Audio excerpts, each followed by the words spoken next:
Hello students, welcome to our channel. पिछली video में हमने क्लास 11th का chapter second basic accounting terms 18th term कर ली थी। आज हम 19th टर्म से स्टार्ट करेंगे, जो कि है trade receivable. Trade receivable refers to the amount receivable on the account of sales or goods services rendered by the company in the normal course of business। तो ट्रेड रिसीवेबल क्या होते हैं? जो अमाउंट हमें रिसीवेबल हो बाहर से, जैसे हमने गुड्स और सर्विसेज सेल की है, हमने गुड्स और सर्विसेज को बेचा है, और जो अमाउंट हमें उसके बदले बाहर से मिलेगी उसको हम बोलेंगे trade receivable. Trade receivable include both debtors and bills receivable. जो ट्रेड रिसीवेबल है उसमें डेप्टर्स भी इंक्लूड होते हैं और बिल्स रिसीवेबल भी इंक्लूड होते हैं। तो हम देख लेते हैं पहले कि डेप्टर्स क्या होते हैं। The term debtors represent those persons और firms to whom goods have been sold or services rendered on credit and payment has not been received from them। तो डेप्टर्स क्या होते हैं स्टूडेंट्स? डेप्टर्स होते हैं जिनको वो फर्म या फिर वो पर्सन जिसको हमने गुड्स बेचे हैं उधार पे, और उन्होंने अभी हमारी पेमेंट नहीं की है, उनको हमारी पेमेंट करनी है, तो वो होते हैं डेप्टर्स। तो they still owe some amount to the business। For example, if good worth 50,000 have been sold to Mohan on credit। अगर मान लीजिए स्टूडेंट्स हम 50,000 रुपीज़ के गुड्स मोहन को बेच देते हैं उधार पे, तो वो जब तक अपना डेप्टर रहेगा तब तक वो उसकी पूरी पेमेंट नहीं कर देता। ठीक है स्टूडेंट। फिर है बिल्स रिसीवेबल। बिल्स रिसीवेबल क्या होता है? A bill of exchange becomes bill receivable for the person who draws it and gets it back। तो जो बिल ऑफ एक्सचेंज होता है वो बिल्स रिसीवेबल कब बनता है? उस पर्सन के लिए वो बिल्स रिसीवेबल बनता है जो ड्रॉयर होता है, जो उसे ड्रॉ करता है, and gets its back after its acceptance from the ड्रॉई।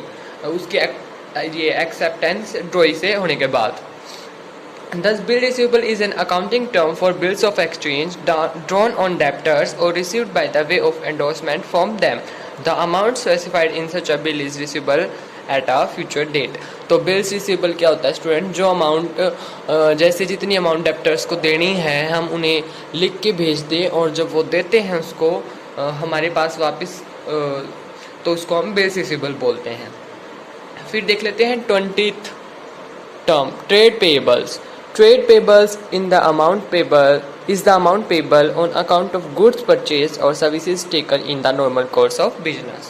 तो ट्रेड पेबल क्या होता है स्टूडेंट्स? जो अमाउंट हमें गुड्स और सर्विसेज हमने खरीदे हैं, उन जो हमें अमाउंट उनकी चुकानी है या फिर जो हमें पैसे देने हैं वो होते हैं ट्रेड पेबल्स।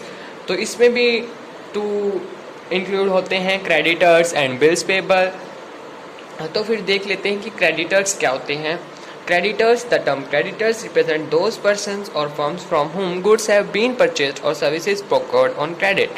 तो creditors debtors के उल्टे होते हैं स्टूडेंट्स, जिससे हमने गुड्स और सर्विसेज परचेज किए हैं उधार में, वो तो होते हैं क्रेडिटर्स, और जिन्होंने हमसे परचेज किए हैं उधार में वो होते हैं debtors. Since money is still owing to them, for example, if goods worth 50,000 are purchased from Govind on credit, ये इन्होंने एग्जाम्पल दिया है। फिर देख लेते हैं bill payable. A bill of exchange become bill payable for the person who accepts its drawing and returns it to the drawer। जो person उसे एक्सेप्ट करता है बिल ऑफ एक्सचेंज को, मान लीजिए मैंने आपको लिख के दिया है और आप उसे एक्सेप्ट करे और फिर आप उसे मेरे को दोबारा रिटर्न करोगे, तो वो आपके लिए बिल्स पेबल है। Thus bill payable is an accounting term of bill for bill of exchange accepted in favor of creditors and the amount specified in such a bill is payable at a future date।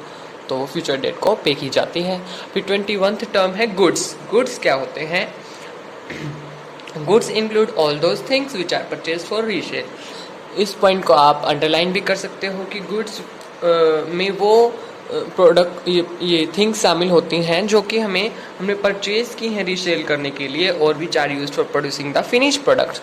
और जो हमारे semi finish product हैं उनको हम finish में convert करेंगे तब goods का यूज़ होता है। Which are also mean to be sold, और उन्हें भी फिर हमें फिनिश करके बेचना ही है, तो हम डायरेक्ट बोल सकते हैं good are those things which are purchase for resale. Thus for a furniture dealer purchase of chair and table is termed as goods. ये मैंने आपको पार्ट सेकंड में बताया था इस चैप्टर की, कि गुड्स हम उन्हीं चीज़ को बोलेंगे जिसमें बिजनेस डील कर रहा है। तो जैसे कि फर्नीचर डीलर है तो उसके लिए purchase of chair and table क्या है? गुड्स है। और किसी के लिए वो क्या होंगी, एसेट होंगी। Similarly for a stationery trader, stationery is good whereas other it is an expense. फिर इन्होंने दिया है स्टूडेंट कॉस्ट की कॉस्ट क्या होता है। Cost can be termed as the amount of resources given up in exchange for some goods और services. Cost, जब हम कुछ गुड्स और सर्विसेज एक्सचेंज करते हैं तो उस पर जो हमारी अमाउंट लगती है उसको हम कॉस्ट बोलते हैं, कॉस्ट बोलते हैं। एंड फिर दिया इन्होंने आगे the chartered institute of management accountants CIMA London has defined the term cost as follows. फिर उन्होंने कॉस्ट की डेफिनेशन दी है। ये यहाँ पे cost is the amount of expenditure actual और नोशनल। नोशनल होता है लो इनक्योर्ड ऑन और attributable to a specified thing और activity. For example, cost of machinery will include purchase, freight and installation expenses. Further, the expenditure incurred may be actual or notional. The amount spent on the purchase of raw material is the actual expenditure, whereas notional expenditure is one which does not involve any cash outlay. जो actual expenditure होता है student वो cash outlay को involve करता है, whereas notional expenditure नहीं करता। जैसे कि हमने मशीनरी परचेज कर ली तो उस पर हमारे फ्राइट चार्जेस लगेंगे, उसको हम लेके आएंगे जैसे, और इंस्टॉलेशन एक्सपेंसेस लगेंगे। इंस्टॉलेशन एक्सपेंसेस मीन्स उसे एस्टेब्लिश करेंगे तो वर्कर्स भी कुछ पैसे लेंगे, तो ये सब उस मशीनरी की कॉस्ट में शामिल होगा। Then again, notional expenditure is conceptual and deemed to have been incurred. Example, rent of owned factory, interest on owned capital, etc. फिर 23rd term दी है इन्होंने voucher. Voucher is a document which provides the authorization to pay and on the basis of which the business transaction are first of all recorded in the books of account. Voucher student एक ऐसा document है जिसकी help से हम business transaction को पहले time record करते हैं हमारी बुक्स ऑफ अकाउंट में। A separate voucher is prepared for each transaction and it satisfy the account to be debited और क्रेडिटेड। तो हर एक ट्रांजैक्शन के लिए हमें एक सेपरेट वाउचर बनाना होता है और उसमें लिखा होता है कि हम कौन से अकाउंट को डेबिट करेंगे और कौन से अकाउंट को क्रेडिटेड करेंगे। The form of a voucher varies from firm to firm. Firm to firm varies करता है वाउचर का size. Since voucher are printed separately by different firm in their own names, vouchers are prepared by accountant and each voucher is numbered and countersigned by an authorised person of the firm. फिर 24th term है discount. Discount क्या होता है आपको पता है, discount एक rebate होता है हम बोल सकते हैं, या फिर कुछ डिडक्शन हो। तो इन्होंने दिया discount is either an allowance offered by the seller of goods out of the selling price of the goods or a deduction for making prompt payment। हम डिस्काउंट कब देते हैं स्टूडेंट, जब हम कुछ हमें कोई प्रॉम्प्ट पेमेंट करता हो कि मैं पूरी पेमेंट तुरंत करता हूँ सामान लेने के बाद, या फिर हम थोड़ा बहुत प्राइस से उसे डिडक्ट कर देते हैं कुछ अमाउंट को, उसको हम डिस्काउंट बोलते हैं। तो डिस्काउंट यहाँ पे हमारे अकाउंट्स के व्यू से 2 टाइप्स का है, trade discount and cash discount. Trade discount, when discount is allowed by a seller to its customer at a fixed percentage on the list or catalog price of the goods, it is called trade discount। trade discount क्या होता है student, जो हमारा catalogue price है, means जैसे कोई product है वो है 200 का, तो उसमें जो रिडक्शन होगा, जैसे कि उसे 180 का दे रहा है सेलर, तो उसको हम बोलेंगे trade discount. And cash discount क्या होता है, cash discount when discount is allowed to the customers for making prompt payment, जब हम तुरंत पेमेंट करेंगे उस गुड्स की, उसको परचेज करते हुए, तो उसको बोलेंगे कैश डिस्काउंट। जैसे कि एग्जांपल दिया इन्होंने, if a seller allows 2% discount for payment with in a week it will be called as cash discount. जैसे कि अगर कोई मान लीजिए आपने गुड्स परचेज किए हैं और आप एक हफ्ते में उसकी पेमेंट कर दोगे, तो जो सेलर है उसने आपको ट्रेड डिस्काउंट दिया है 2% का, तो वो 2% डिडक्शन हो जाएगा आपकी कैश अमाउंट से। फिर 25th दिया इन्होंने रिबेट।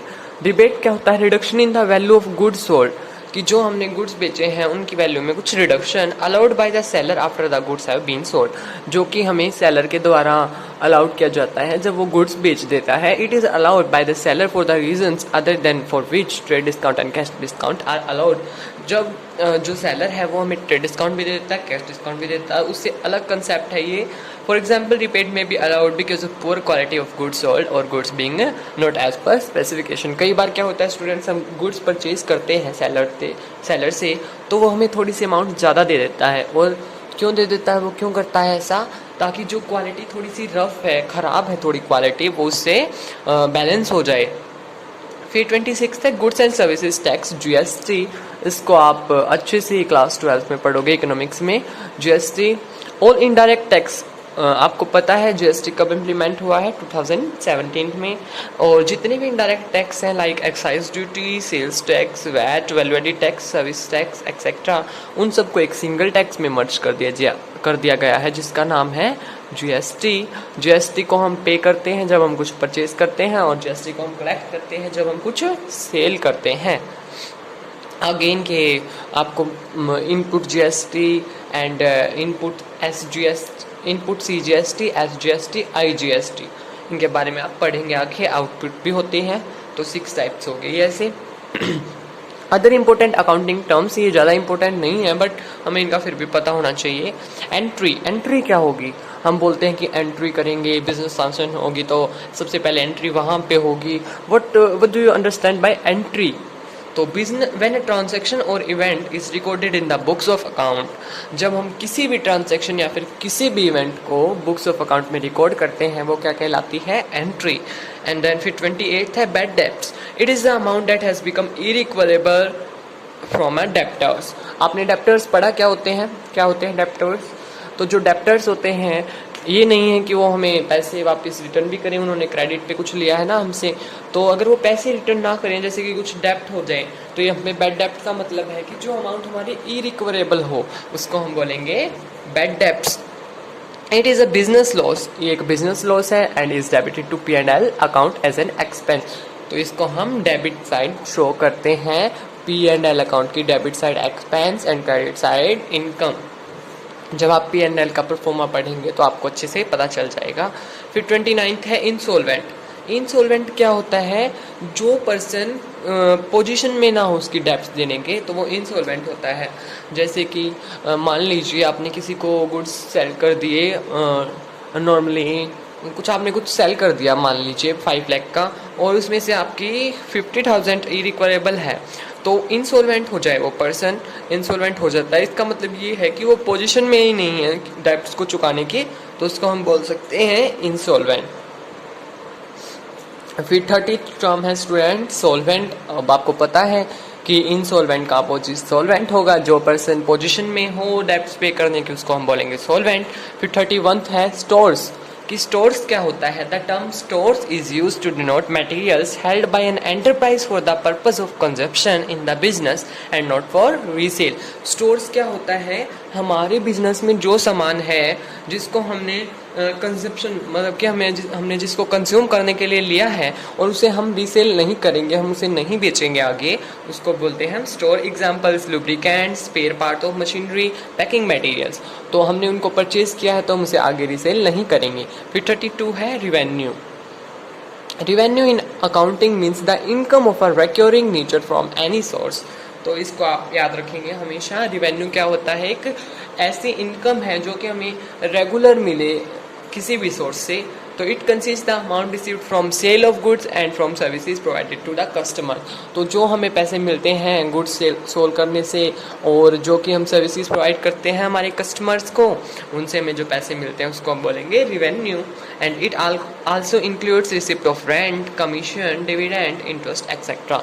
तो इसमें जो डिविडेंड क्या होता है? जो ये डिबेंचर्स होते हैं इनको मिलता है। आगे पढ़ेंगे आप इनके बारे में अच्छे से। स्टूडेंट बिजनेस में पढ़ेंगे ना जब साथ साथ, तो आपको ये जो थोड़े बहुत पॉइंट्स हैं ये आपको साथ साथ क्लियर होते रहेंगे। तो और क्या दिया इन्होंने? Revenue is related with the day to day affairs of the business and should also be regular in nature. तो रिवेन्यू क्या होती है? जो कि हमें डे टू डे बिजनेस से मिले और जो रेगुलर हो नेचर में। As such the amount of capital introduced by the proprietor और borrowing loan is not revenue. तो जो कैपिटल मान लो प्रोप्राइटर ने इन्वेस्ट की है और हमने बाहर से लोन लिया, उसको हम रिवेन्यू नहीं बोल सकते, बिकॉज वो डेली अर्निंग नहीं है, रिकरिंग नेचर की नहीं है वो। अब आपको पता है ना प्रोप्राइटर क्या होता है, बिकॉज मैंने बताया था आपको प्रोप्राइटर क्या होता है। देन फिर 33 revenue from operations. It is the revenue earned by an enterprise from its operating activity. इसके नाम से ही पता चल रहा है कि वो revenue जो operating activities से हमें मिले, तो it includes revenue from sales of goods and revenue from sale of services. तो जो हमें गुड्स सोल्ड करने से रिवेन्यू मिले या फिर हमें सर्विसेज देने से मिले। तो फिर 34th है एंटिटी। एंटिटी क्या होता है? एन एंटिटी और a business entity means an economic unit which is formed for earning income by providing service और सेलिंग गुड्स। तो एंटिटी एक ऐसी बिजनेस एंटिटी बोल सकते हैं, या फिर एंटिटी एक ऐसी इकोनॉमिक यूनिट है जो कि फॉर्म की जाती है। वो उनका मेन एम क्या होता है? इनकम अर्न करना, और जो सोसाइटी उसको सर्विस प्रोवाइड करना गुड्स बेच के, जैसे कि हमारी electronics, Wipro, Maruti Suzuki company etcetera. Then फिर है 35th टर्नओवर। टर्नओवर का मतलब भी आपको पता होना चाहिए स्टूडेंट्स, ये आगे बहुत यूज़ होता है। Turnover means total sales made in a particular period, या फिर हम टोटल सेल्स भी यूज़ कर सकते हैं इसकी जगह, पर टर्नओवर का मतलब आपको जरूर पता होना चाहिए। टर्नओवर क्या होता है? Total sales made in a particular period. Then फिर 36th student live stock. Live stock क्या होता है? कि ऐसा स्टॉक जो लाइव हो, मीन्स डोमेस्टिक एनिमल से रिलेटेड हो, सच एज कैटल और horse are known as live stock. फिर 37th है स्टूडेंट इन्वेस्टमेंट्स। इन्वेस्टमेंट क्या होता है? हम कुछ अमाउंट इन्वेस्ट करते हैं। इसकी डेफिनेशन आपको ये पता होनी चाहिए टर्म की। Investment refers to the deployment of fund कि इन द शेयर और डिबेंचर्स ऑफ कंपनी। इन्वेस्टमेंट क्या होता है? जब हम हमारे फंड्स को, हमारी मनी को डिबेंचर्स या फिर जो शेयर्स हैं कंपनी के, उन्हें परचेज करने में लगाते हैं ताकि हमें कुछ रिटर्न हो। बिकॉज हम कुछ ये शेयर्स वगैरह खरीदते हैं तो हमें एक फिक्स इनकम सी हो जाती है स्टूडेंट, वो मिलती रहती है हमें इंटरेस्ट, तो हमें वो मिल सके, उसको हम बोलते हैं इन्वेस्टमेंट।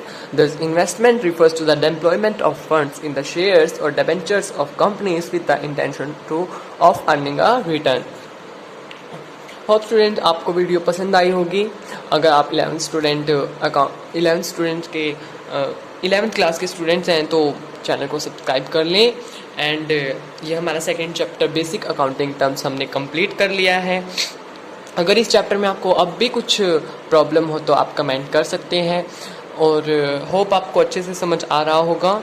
ये इस चैप्टर का 3rd पार्ट है। अगर आपको पहले पार्ट देखने हैं, 1st और 2nd, तो आप चैनल पे देख सकते हैं। Thank you students.